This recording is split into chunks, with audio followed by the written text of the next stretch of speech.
Assistant Professor Sasa Herbert Hansen, Ph.D. Management Engineering, and I'm the chairperson for these Ph.D. proceedings. First of all, I'd like to welcome the Ph.D. committee, Associate Professor Yusuf Erman, D2 Management Engineering, the chairman of the committee, Professor and Research Director Herman Glenn Ballard from Project Production Systems Laboratory, the University of California, Berkeley, Department of Civil and Environmental Engineering, and Project Manager and Ph.D. Rolf Simonsen, Bygherreforeningen. Then I would like to welcome the candidate, Baris Bekdik, who will be defending his Ph.D. today. He did his Ph.D. with two supervisors, the main supervisor, Associate Professor Christian Thusen, D2 Management Engineering, and an industrial co-supervisor from MT Højgaard, Technical Director Peter Bo Olsen, over here. So what will happen today is that Baris Bekdik will be starting with giving us a lecture, 45 minutes long, on his Ph.D. project. The lecture is titled Improving Productivity in Building Construction by Repetitions in Products, Processes and Organizations. This is also the technical and scientific title for his Ph.D. project. The main subject for his Ph.D. was construction management. He did his Ph.D. on a Ph.D. program at D2 Management Engineering. And this is an industrial Ph.D. done in collaboration with MT Højgaard, who I believe is sitting over here. What we'll do is, after the presentation, we'll have a short break. There'll be a chance to get something to eat and something to drink. After the break, we'll start with questions, where the committee will ask questions. If anyone else have any questions, please inform me during the break. And you may now start your presentation. You have 45 minutes. Thank you. Thank you for the nice introduction. You made me save at least 5 minutes by highlighting the main points. My name is Baris Bekdik, and please welcome to my Ph.D. defense. The presentation I'll be sharing with you is a result of 3-year study. It's a result of an industrial Ph.D. Made in collaboration with DTU, Management Engineering, and MT Højgaard. The title, as you see, and as it's been mentioned, is Improving Productivity in Building Construction by Repetitions in Products, Processes, and Organizations. I have a short agenda that follows the same order as my Ph.D. does. I'll start with intro, then methodology. I will share some theoretical background, and I will try to give you the analysis, and I will finish with discussions and conclusions. The point of departure of my Ph.D. is the productivity problem that we have in construction. The figure you see originates from US. It compares the construction productivity with other industries. The blue line that is above the red line shows the productivity growth achieved by other industries in the last decades, while the red line shows the construction productivity being almost the same, if not declining. Second figure that I took from an OECD report shows the construction productivity growth, the contribution of the construction productivity growth to the overall productivity in different countries. The white small line that you see represents the construction's contribution. It's either too small or non-existing. Here in that figure, the dark blue bar chart, the bars presented with dark blue is the productivity growth achieved by manufacturing. And the question appears, what did the manufacturing industry good in these decades to achieve high productivity growth and construction couldn't? Certainly they achieved many good things. They had various successful management applications. One of them was application of modularity. And I took as a point of departure this idea: how can we implement the modularity achievements made by manufacturing industry to the construction, to the building construction industry. And main research question appears to be, how can we explore the application of modularization in the building industry?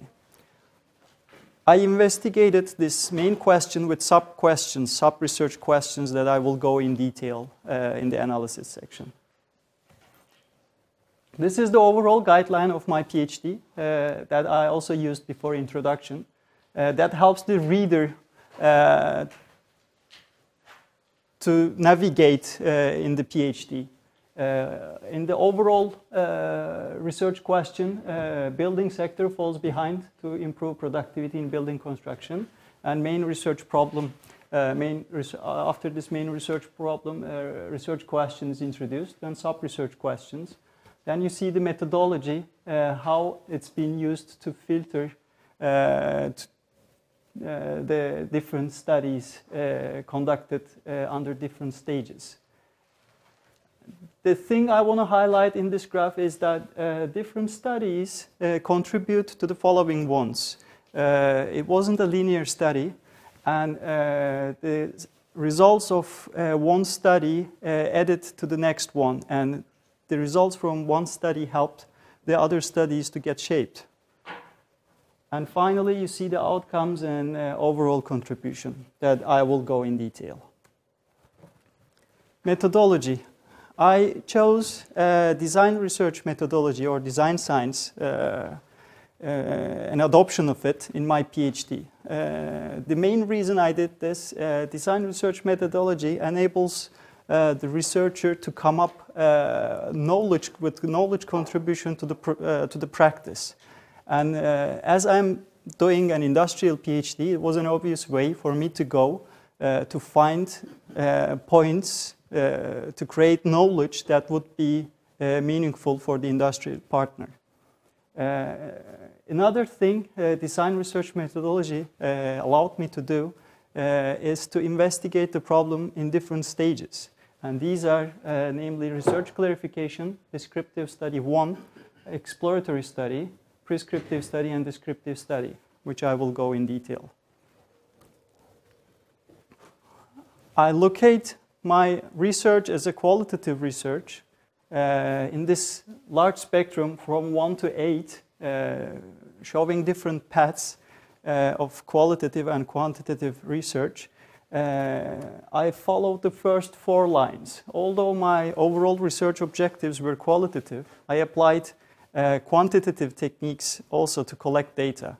And when it came to the analysis, I again used a combination of both quantitative and qualitative methods. I don't expect you to read the Excel sheet, but this Excel gives the overall picture of the cases I included in my studies. Here there are some high points that I want to share with you. There are 133 cases in total. It doesn't mean that I made deep investigation with all of them. In descriptive study 1 and prescriptive study, I used a bunch of cases and made a study across these individual projects. While in the exploratory study and descriptive 2 study, I had chance to go deeper in each case with site visits, interviews, and presence. Here you can see the total hours that I spent to collect the data, and I cannot name the hours I spent for the data analysis.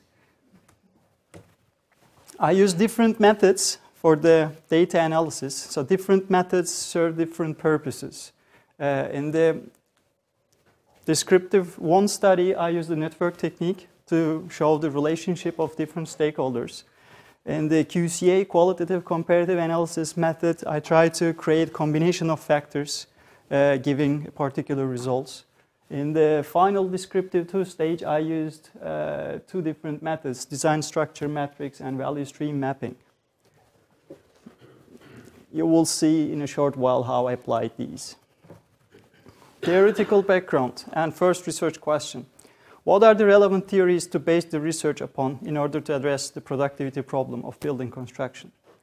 As a starting point, I chose to look at complexity because we have this rhetoric that construction is complex, and I investigated what do we really mean by this.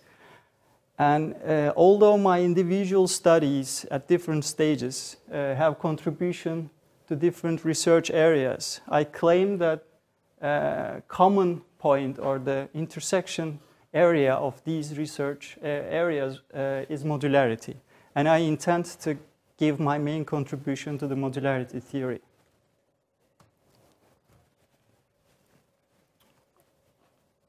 Complexity literature is large itself, and I found very relevant explanations of complexity in the literature. One of them is made by Joanna Geraldi, and their view is to explain the complexity under 4 different domains, which are structural complexity, uncertainty and dynamics, pace, socio-political complexity. The interesting thing here is that building construction involves all these type of complexities.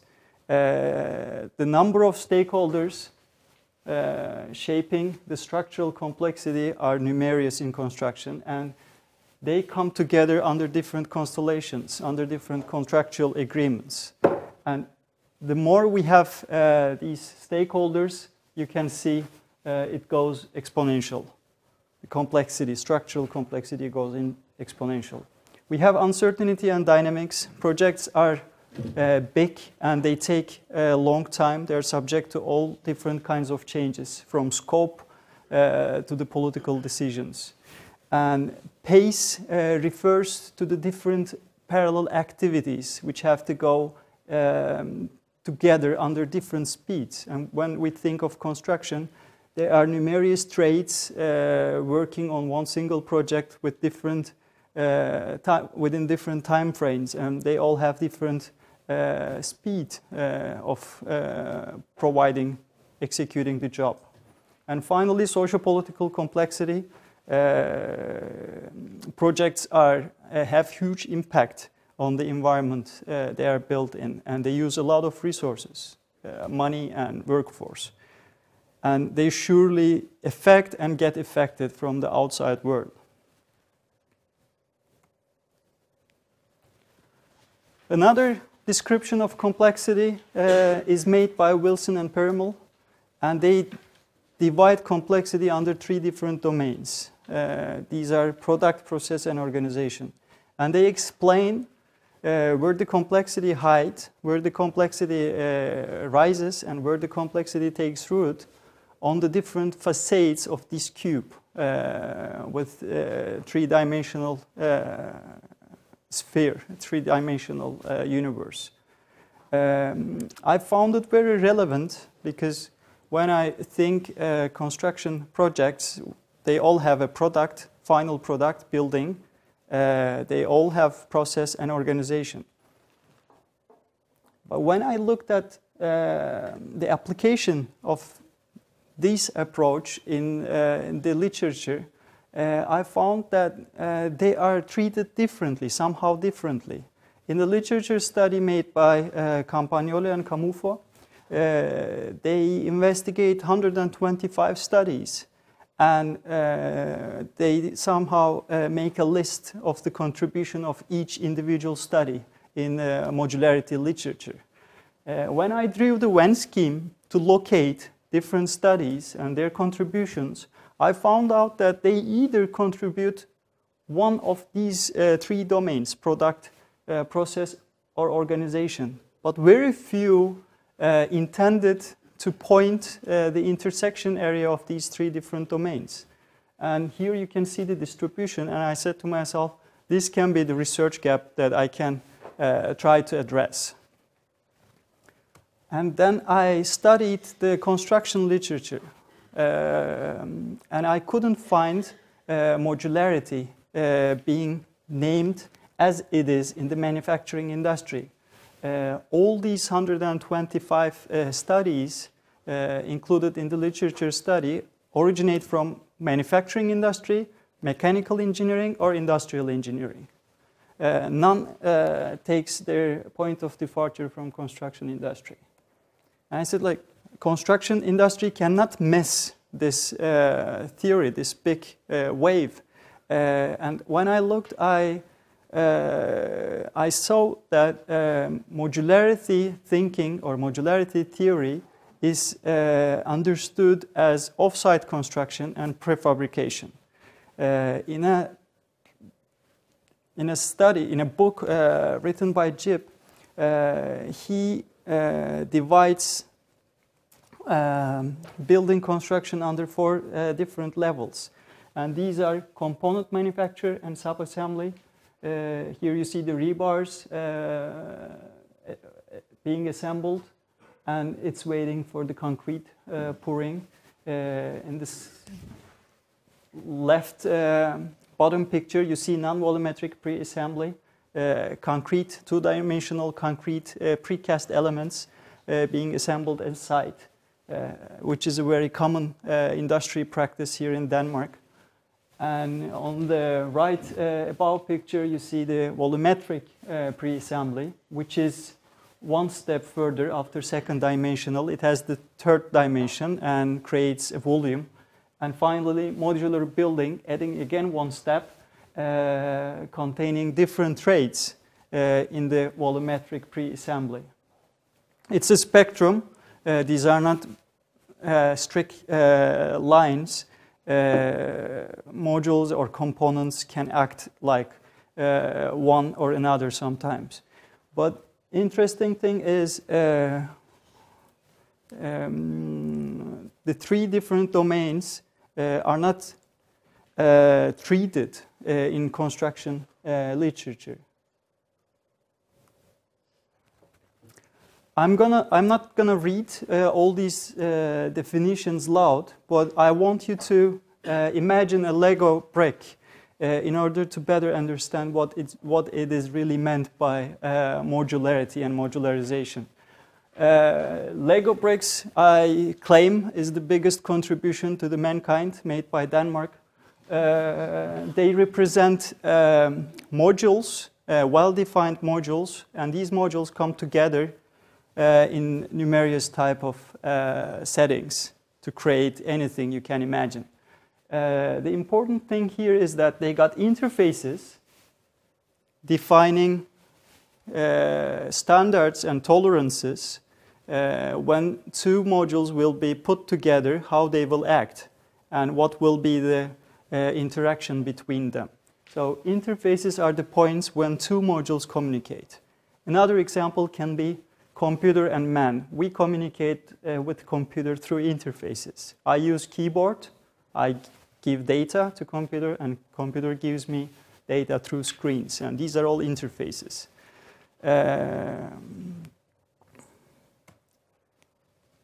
When you think of a Lego brick, it's hard to break one brick. So the dependency within the module is high, but dependency between modules are relatively low. So you can have a structure made by Lego bricks, you can dismantle it into pieces, but when it comes to the modules, it will be hard to break. You can think of building construction. We have building components. When we put them together, we have the whole building. We can again make the disassemble work, but when it comes to the slabs and columns, it will be hard to separate concrete and rebars because it's a good marriage. They support each other's weaknesses, and they form a well-defined module. My second sub-research question is, how does this complexity, the way we organize in construction, cause unproductivity? I was quickly attracted by the hospital buildings, which is a hot topic here in Denmark. There are 27 hospitals being designed or being built currently, and the stakeholders involved in these projects are represented in the bar chart you can see below. The interesting thing here, when I listed all the stakeholders, some take place in projects only once or twice, some take place in many times. And the relationship between them is really complex, so to speak. And I was thinking, okay, there are 27 hospitals, but they are all different in size, some are different in scope, they are different in locations. And I was thinking, how can I compare these hospitals? And I found out that they have one thing in common. They all have single patient rooms. And I thought, like, okay, what would be the effect of these stakeholders coming together under different constellations to the final design product? And when I investigated the single patient room designs, I found out that there are no unique solutions. There are no repeating solutions. They're all different. 27 hospitals ended up having 27 different single patient room designs.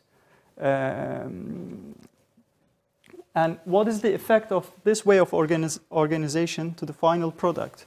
And what could be done differently? So the projects organized as independent entities do not enable the repetitions and learning across the projects. There is no knowledge transfer from one project to another. I could observe this in patient room designs, but it also affects the other areas. And another thing, the hospital building construction, the way it is organized shows all the 4 levels of complexity. Stakeholders, structural complexity, socio-political complexity, budget cuts are frequently experienced, and uncertainty is always a sword hanging on the projects, and dynamics.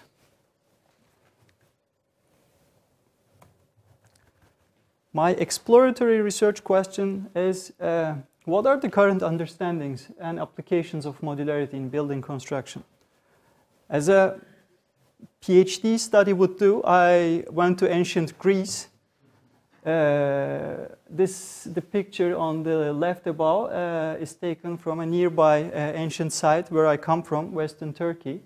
And when I had chance to talk to the archaeologist there, he told me how they built their structures, temples in the ancient Greece. They were building columns in the lands, in the mines, far away from the cities. They were giving the columns their final shape, and they were tagging and labeling them, shipping the columns to the site for the final assembly, and it was built. The interesting thing here is, after hundreds of years and many earthquakes, you have a big puzzle, and archaeologists follow the same procedure. They put alphas with alphas together, betas with betas together, and they make the reconstruction work. They use this technique not only in one site, in one city, but in multiple cities. And underneath you see a column, a modern column, a steel column being built in a factory in California Bay Area. And on the right-hand side, you see the Chinese company building steel structures with record speeds. The building in the picture is a 30-story building that is built in 15 days, excluding the foundation. Here there are 2 selected pictures. One is from Western Europe, Netherlands, using concrete volumes to have modular houses. And on the right-hand side, you see the Danish relevant house builder from Northern Jutland. One is using concrete, the other one is using wood, but the idea is the same. After talking to project managers, design managers, sales managers, I found out that they don't know what modularity is. They mix it with off-site construction, and there is also ambiguity how they use the terms prefabrication and off-site.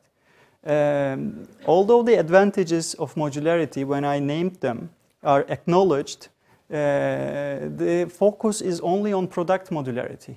They think about their final product and how to implement it.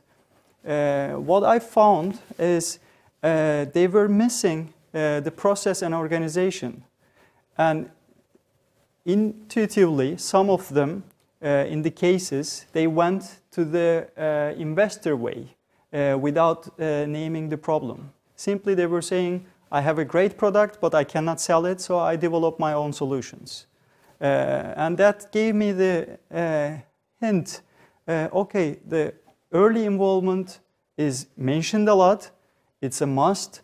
They have to implement these solutions early before the design is fixed, and otherwise the benefits turn out to be disadvantages. But we operate in a project-based organization.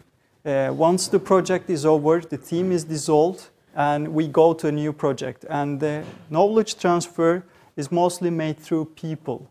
Individuals have experiences from previous projects, and they try to reflect their experience in the coming ones. But it feels like, according to the project managers, they start from scratch over and over and over again. And the question appeared, there must be repetitions, and there are repetitions. It is named by project managers and practitioners, but they don't know what they are. And I tried to identify these repetitions by looking different projects. Here, M2 Højgaard provided me a good set of data. It's a 100-year-old company, and they have all sorts of projects that I could pick to investigate. I chose similar building projects in order to see the patterns, repeating patterns, if there were any, giving particular results. With the help of the literature and the case knowledge with the project managers I spoke to, we created some factors, some parameters, some descriptive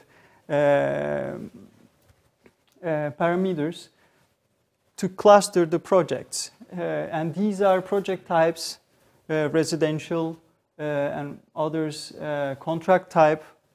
All projects have different contractual agreements, but we could group them according to different settings. Client type and the previous relationship of the parties. What I found in two different studies is a combination of factors coming together have an effect on the project result. In a GC, I looked to two outcomes. In the first one, I looked project winning and losing, how general contractor is winning and losing projects. And in the second study, I looked under what circumstances, under what constellations we end up with legal disputes. And in the first one, I found out that previous collaboration with the general contractor and the client is a necessary factor for us to win contracts. And these necessary factors should be supported by some other factors according to different constellations. So these processual and organizational repetitions leading to particular results can be identified. They exist. It's hard to find them, it's hard to point them out, but once they're done, it can provide a recipe to the project managers. If you want to win this project, this coming project, we should work under these constellations, or which of these parameters can we have an effect on? Some are already there. We cannot change the client type, we cannot change the client project type, size, focus, but we can change our own organization according to the needs, according to our history and our experiences. And in that way, repeating the right constellation, depending on the project characteristics, we will decrease the uncertainty and as well as structural and socio-political complexity.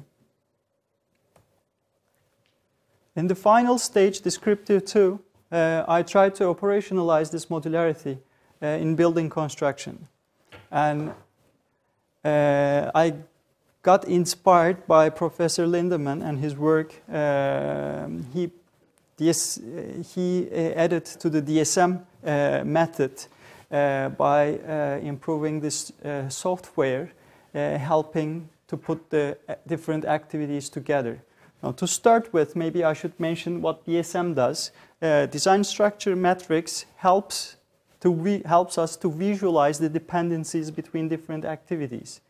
When we think of project, we tend to think linearly, claiming that activities are processed in a sequential way. Activity B is a supporter or predecessor of activity B, and activity C is a successor of activity B, and we try to define the dependencies between these activities. Which activity needs to finish so that the next one can start, and what is the pace, what is the resources allocated to these activities. But when it comes to the design work, often while activity A gives input to activity B also supports activity E. And that creates a dialogue, that creates an iterative process. And oftentimes, the activities are numerous. It's not only one-to-one. Here in this example, you see the facade design in the general contractor. And we named all the activities that needs to be completed for the facade design. And we identified the dependencies of these activities. Which activities need information from the other activities, from which other activities, and how this relationship is. Is it mutual dialogue, or is it one-dimensional, one-directional? With the red dots, we could identify the iterative activities that needs to exchange from each other. And with the help of the tool, we could cluster the group of activities that need further communication, that need close collaboration. By doing so, the activities clustered represent which type of activities and their responsibles need to work together with in order to solve given design tasks. In that way, design process would ideally work more smooth, reducing the unnecessary information traffic and hopefully reduce the unnecessary iterations. It's not one-size-fits-all solution, unfortunately.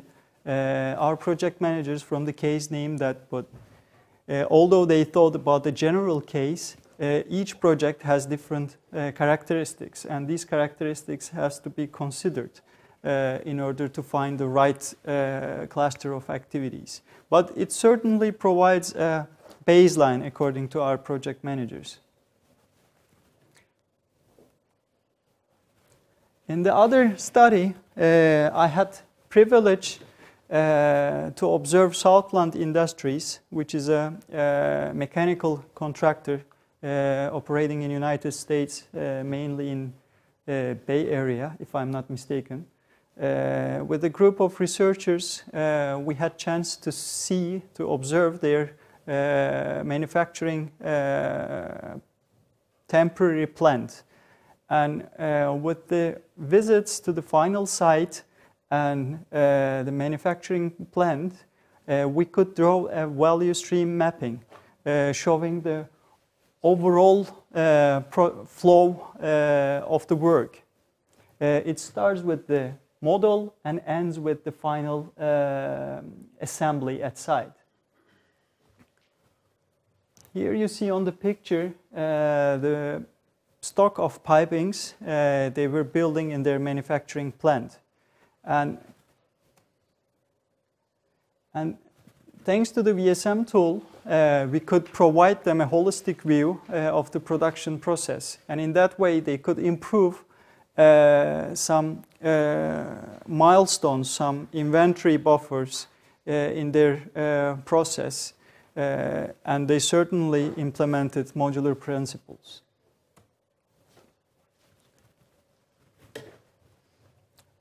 recalling back the Venn scheme I presented you in theoretical section, I tried to locate my different studies according to the contribution areas.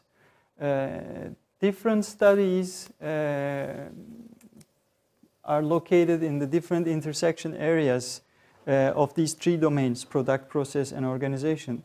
But I claim my overall PhD thesis tends to contribute to the intersection of these three domains.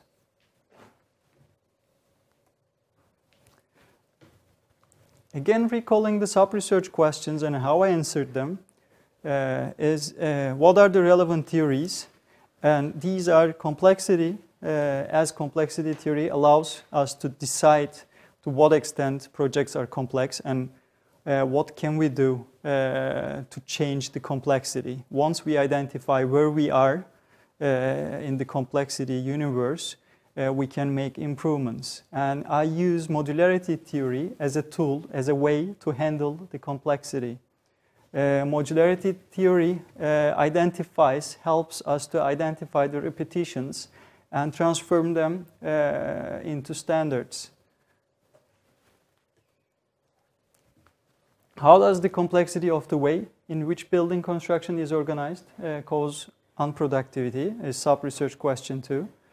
And buildings represent the final product, and if they are designed as independent processes and organizations, there is very limited or no learning from one project to another project, and that causes arguably unproductivity.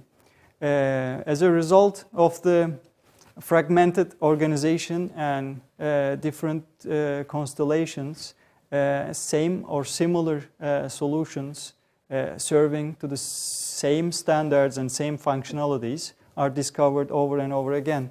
In the example of the Danish hospitals, same patient rooms, arguably same, are being invented, designed independently again and again. As a result of the exploratory study, I tried to answer sub-research question 3. What is the current understanding and applications of modularity? My conclusion from this study is that modularity theory is not yet acknowledged in construction, in building construction industry. But however, we know repetitions. Project managers know intuitively that there are repetitions, and these value-adding repetitions make them gain speed, productivity, and at the end of the day, money. And but they think of final product. They don't think of the processes and organizations.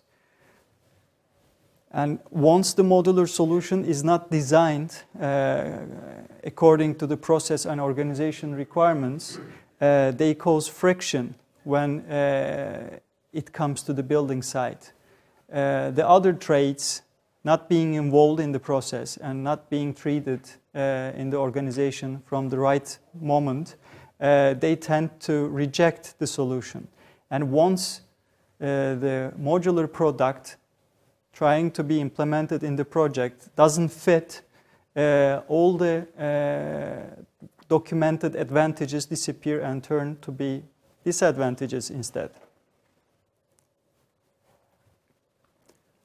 How can we trace repetitions in a project-based organization, in a project-based type of production? Projects are so-called unique, but they are also similar in many ways. Projects sharing similar time frame and context contain many repetitive patterns. We don't notice them, but with the use of appropriate tools such as QCA, we can identify these combinations of factors coming together to create particular project results. If we want to achieve something, all we have to do is to look at our project records and to find under which circumstances it did happen. And companies like MT Højgaard has way ahead in the industry, as they have large database and large big history record, and they can easily navigate according to their experiences and previous completed projects. And once the right constellations are identified, they serve like recipes. You want to have a good cake. What are the ingredients you need to put in this cake so that you have a tasteful cake, or you get a cake that your son likes? It's pretty much the same here. You want to have a winning project. What are the ingredients we should put in the project? And finally, how do we operationalize modularity in building construction? I use DSM and VSM methods respectively. First one helps us to visualize dependencies of activities, and second one, overall process, overall building process and workflow, work, information and material flow. Through the implementation of DSM, at the beginning of design process, activities with high dependencies that need to work together with can be grouped together, and project participants know in advance to solve what sort of tasks I need to collaborate with whom. And they maybe come together in a big room to work more efficiently in order to solve these activity clusters. And successful application of these activity clusters in one project can provide again a baseline for the future ones. And finally, as the Southland Industry case show, although construction organization is so-called fragmented, single project participants can use the modular principles. We tend to say it all starts with the client, but and by the fragmentation we mean there is client in the top, then architect and client representatives and general contractor, and subcontractors are way below in the supply chain and they have no effect. But here in this example, Southland Industry has only the responsibility of the piping. Their scope is only piping, but by simply matching, combining two hospitals, they created an economy of scale, and they could divide the BIM model that they had from the day zero. They sliced the BIM model into several sections, and they produced these in a temporary manufacturing plant. So implementation is possible, and improvement areas can be also drawn with the VSM once we see the overall picture.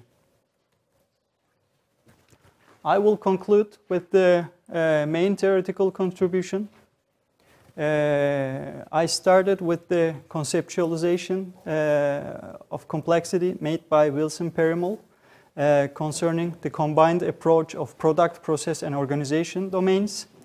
And I tried to adopt this triangulation, product, process, and organizational domains to modularity theory, and use it to increase productivity within building industry in specific instances. The three different domains, product, process, and organization, when they come together, they can help us to identify value-adding complexity and non-value-adding complexity. And this was the untouched area and intended contribution. Main practical contribution is for the industrial partner and for the industry is a description of the ways and methods to identify repetitions within as well as across the projects, so that we can identify the value-adding ones and we can turn them into best practices. And vice versa, we can also identify non-value-adding ones and try to avoid them. I think I was on time. Yes. For the first time in my life.